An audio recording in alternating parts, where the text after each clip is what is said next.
Hi guys, এখন আমরা পাহাড় বিলাস চলে এসেছি। এটি হচ্ছে পাহাড় বিলাস। আপনারা দেখছেন পাহাড় বিলাসটি দেখতে প্রাকৃতিক সৌন্দর্যের মনোমুগ্ধকর একটি দৃশ্য।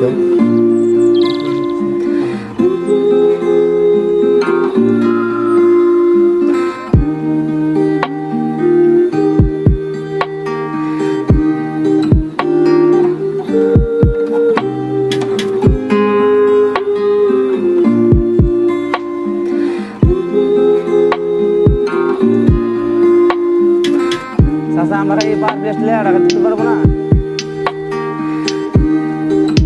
ও